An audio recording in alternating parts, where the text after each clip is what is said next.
중국 시진핑 해군 굴기 결국 대실패로 끝났다. 중국의 꿍꿍이 들통나자 한국이 더 이상 참지 않는 상황. 최근 중국 최대 민영 부동산 개발업체인 평당대의 버그란데 가 파산 위기에 직면했다는 기분 좋은 소식이 전해졌습니다.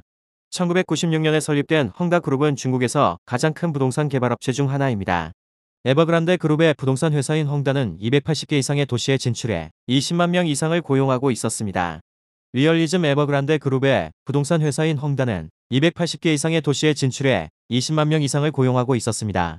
부동산을 넘어 전기차, 보험, 관광 등으로 사업을 확장했지만 중국 당국의 부채 단속에 직격탄을 맞았는데요.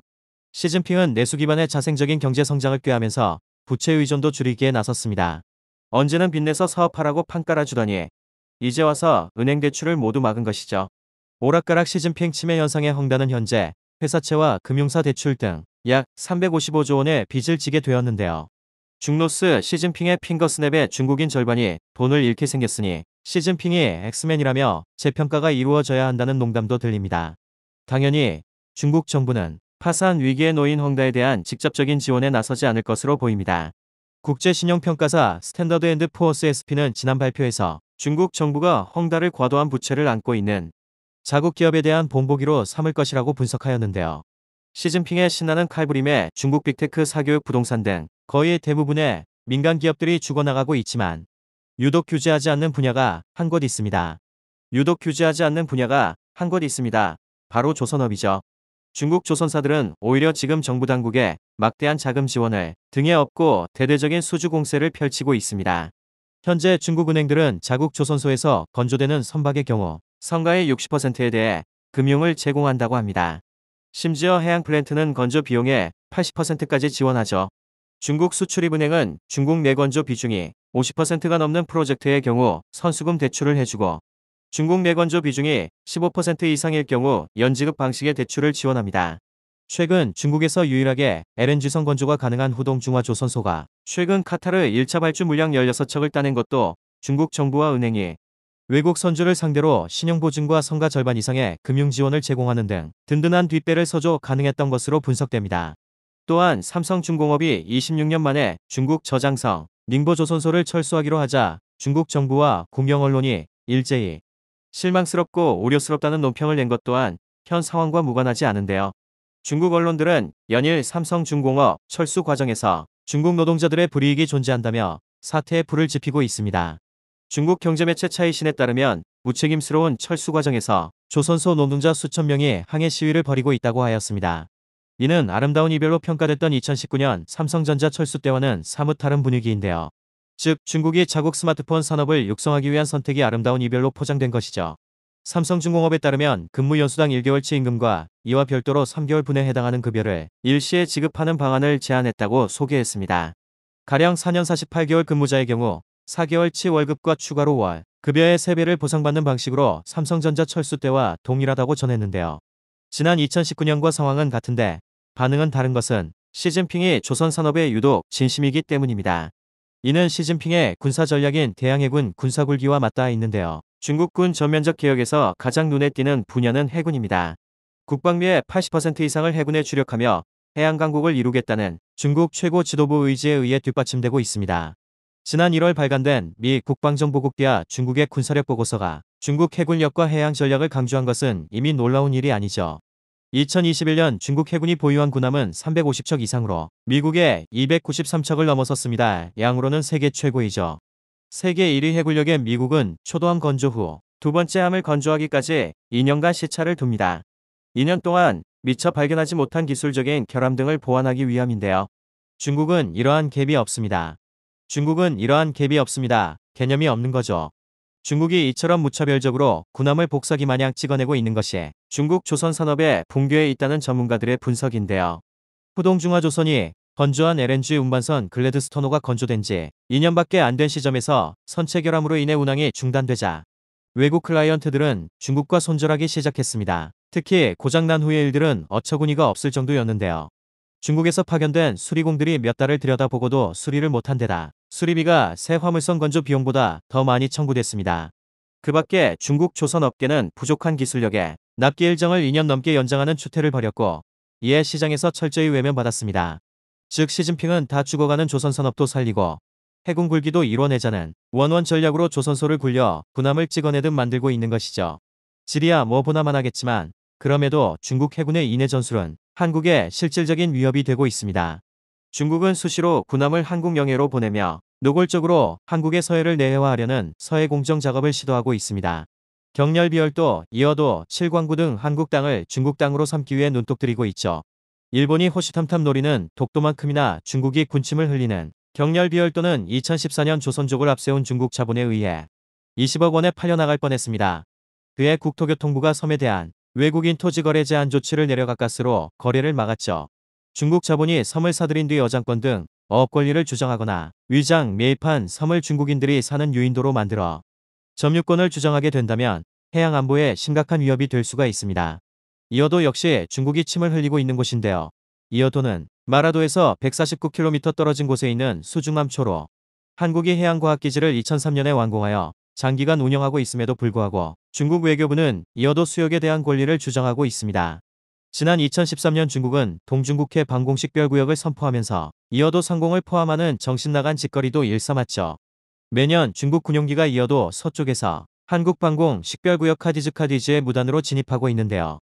군 당국의 자료에 따르면 중국 군용기의 카디즈 무단 진입은 적게는 수십 차례에서 많게는 수백 차례에 달하는 것으로 나타나 상습을 넘어 거의 정례화돼버린 것으로 보입니다. 중국이 눈독을 들이고 있는 곳은 또 한 곳 있는데요.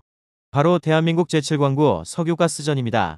이곳은 제주해군 일대에 설정된 자원 탐사구역으로 이 광구에는 채산성 있는 석유전 및 천연가스전이 다량 매장되어 있을 것으로 추정되고 있는데 그 매장량은 72억 톤 약 5,870조 원으로 평가되고 있습니다. 이는 사우디 10배, 미국 전체 원유 매장량의 약 5배의 석유 매장량이죠. 중국은 이미 7광구 서쪽에 16기의 유전과 가스전을 설치하였으며 현재도 계속해서 추가 개발을 진행 중인데 제12기 시설물에는 해양 순시성 경비함용 대수상 레이더와 감시 카메라, 헬기 이착 욕장까지 설치되어 있는 것이 확인되어 군사적 목적으로의 전용 가능성도 있어 보입니다. 중국은 서해를 자국 안바다로 설정한 서해 공정 정책을 고집하고 있습니다. 중국은 이미 2013년에 우리 군에게 동경 124도 서쪽은 자신들의 작전구역이므로 넘어오지 말라고 일방적으로 통보한 적이 있는데요. 동경 124도선을 한중해안 경계선으로 설정할 경우 서해의 70% 이상이 모두 중국 땅이라는 주장입니다. 어이가 없는 이런 상황을 두고 수학의 천재 피타고라스는 이렇게 정의했죠. 답이 없다. 노답 중국 놈들이 우리나라 23개 영해 기점 중 하나라도 소유하게 될 경우 남중국해 못지않은 영토 분쟁의 불씨가 될 수 있다는 게 해양 군사 전문가들의 경고입니다. 어떻게 해야 할까요? 답도 없는 자식들은 매가 약입니다. 친절하게 알려줄 필요도 없고요. 말해봤자 알아듣지도 못하기에 그들에게 필요한 것은 아픔이 수반되어 비로소 자신의 잘못이 무엇인지 깨닫는 참교육인 것입니다. 최근 한국은 중국에게 한방 제대로 먹이며 참교육을 시전했는데요. 중국의 왕이 외교부장이 10개월 만에 방한하며 문 대통령과의 만남을 가진 날이었습니다. 여러 외교안보 사안을 두고 대화를 이어간 그날 이례적으로 한국은 다수의 신형 무기를 공개하며 왕이 부장을 당혹하게 만들었습니다. 특히 공개된 무기들 모두 중공군의 실질적인 위협이 되는 동북아 게임체인저 무기들로 구성되어 있어 전문가들 대부분 왕의 외교부장이 넌놓고 있다 크게 한방 맞았다라고 평가하였습니다. 그 무기는 바로 SLBM, 초음속 미사일, 현무사탄도 미사일, KF-21 장거리 공대지 미사일, 우주발사체 고체 추진기관입니다. 문재인 대통령은 왕이와의 만남 직후 국방과학연구소에도 충남 안흥 시험장에서 SLBM 잠수함 발사탄도 미사일 발사 시험을 참관했는데요. 3,000톤급 잠수함 도선한 창함에서 발사된 SLBM은 400km를 비행해 서남 해상의 목표물을 마치면서 세계 7번째 SLBM 개발 성공을 알렸습니다. 세계적으로도 뛰어난 성능을 입증한 한국의 잠수함이 이제 최고의 게임체인저 SLBM까지 갖추게 되어 중국의 서해, 야욕에 대한 강력한 억제력을 갖게 되었다는 평가입니다. 또한 현재 탐색 개발 단계에 있는 KF-21의 장거리 공대지 미사일은 이날 발사에 성공해 날개를 펼치고 목표 지점까지 안정적으로 비행해 표적을 정확히 타격했습니다. 군은 더 우수한 스텔스 성능과 긴 사거리를 갖출 수 있도록 개발을 늦추지 않겠다고 하였습니다. 또한 음속의 3배인 마하3의 속도로 비행하는 초음속 순항미사일의 개발 성공을 알렸는데요. 초음속 순항미사일은 속도가 빨라 요격이 어렵고 저공으로 비행하면 레이더로도 탐지하기 어렵습니다. 특히 해상의 적 군함을 공격하는 지대함 미사일로 항공모함 항모 킬러라고 불려 이 미사일이 실전 배치되면 서해는 물론 남중국해 등에서 활동하는 중국 항모를 견제하는 역할을 할 것으로 보입니다. 국방부 또한 이날 브리핑에서 우리나라 영해에 접근하는 세력에 대해 보다 실질적으로 대응할 수 있는 핵심 전력이 될 것으로 기대된다고 설명했습니다. 중국이 현재 두 척의 고물 항공모함인 야오닝함과 산둥함을 운용하며 남중국해와 서해에서 나대고 있지만 제대로 된 전단조차 꾸리지 못해 단독으로 작전을 수행하고 있는 상황에서 초음속 미사일을 방어할 수 있는 수단은 전무합니다. 세계 최초 쇼윈도형 항공모함인 야오닝 산둥은 그저 도산한창호 잠수함 어뢰 한 방으로 정리됩니다. 한편 한국은 세계 최고 수준의 탄두 중량 2톤의 괴물미사일 현무사 개발 사실도 공개했는데요. 국방부는 현무사가 외기권 고도 5km부터 10km까지 올라간 뒤 마하 10 이상의 속도로 하강하도록 설계됐다며 이 미사일은 지상에 떨어지는 순간 위력이 전술핵 수준인 TNT 1KT-1000T의 TNT를 터뜨릴 때 위력 정도라고 말했습니다. 또한 SLBM에 탑재되는 현무사사의 개발 성공과 맞물려 이제 탄도미사일 사거리 제한도 없으니 북한을 비롯해 중국과 일본이 난리가 난 상황이죠. 왕이가 한국에 온 날 중국을 잡는 첨단 무기들을 공개한 것은 그야말로 통쾌했습니다. 매 맞을 놈을 불러서 어떤 매로 맞을지 보여주는 것만큼 공포심을 심어주는 것도 없으니까요. 한편 군사 전문가들은 경렬비열도 울릉도를 군사기지화하여 영해 수호의 거점으로 삼아야 한다고 주장하였습니다. 실제로 울릉도는 최근 군시기지로 변신 중에 있는데요. 완공되면 불침항로로서의 역할을 수행하기에 해군 함정과 해경 경비정의 독도 출동 시간이 현재의 절반으로 단축되고 더 나아가 한국의 방공식별 구역을 침범하는 러시아와 중국, 일본의 군용기에 대항할 수 있는 지대공 미사일 기지로서의 변모 또한 기대할 수 있습니다. 첨단 무기를 세계에 공개하며 주변국의 위협에 본격적인 반격에 들어선 대한민국. 다음은 관객들의 댓글입니다. 10만 발 이상 제조하고 동시 발사 5천 발 이상 가능한 시스템을 만들어 놓자. 중국 왕이가 찾아왔기에 축포를 준비했습니다. 왕이가 뭘 좋아할지 몰라 다 준비했습니다. SLBM, 초음속 대한미사일, 공대지 순항미사일 등 참 다양합니다. 뭘 고를지 모르겠다고요? 괜찮아요. 그냥 다 쏠게요. 입 벌려라. 왕이. 최신 전술무기 들어간다. 미국은 무조건 한국 핵잠 개발에 동참해야 한다.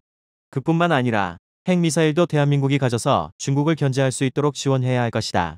이유 불만하고 진짜 강한 나라만이 살아남는 건 과거나 현재나 다를 게 없기에 한국 스스로가 강해져야만 합니다. 앞으로 꾸준히 더 발전된 기술로 부강한 나라가 되기를 기원합니다.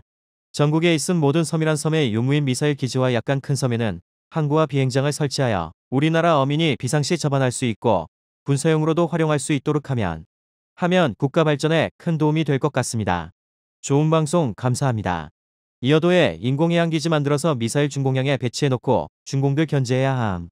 현재 문재인 정부가 잘 추진하고 있는 1. 국방부 예산 증액으로 국방력 특히 일본 중국에 많이 뒤처져 있는 해군과 공군을 강화하고 2. 미사일 사거리 탄도 중량 제한 없애고 3. 경항 공모함과 4. 핵잠수함 만들고 5. SLBM 미사일 개발 6. 차세대 전투기 보라맥 KX-22 개발 7. 울릉도에 공항 만들어 독도 방어 강화 등은 계속되어야 한다.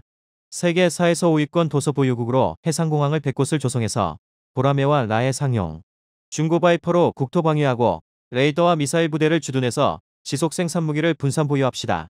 울릉도 나리 분지에 사정거리 3000km 이상의 현사 미사일 100기 이상 배치하여 일본 전역과 중국 베이징 상해 산샤댐까지 모두 사정권에 들도록 배치하면 된다. 그리고 이어도에 부상 활주로 선박을 만들어 배치 바란다.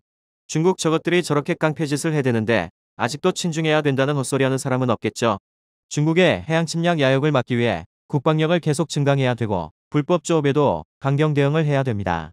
그리고 지금이라도 우리나라에서 부동산으로 깽판치는 중국인들 또한 제재해야 합니다.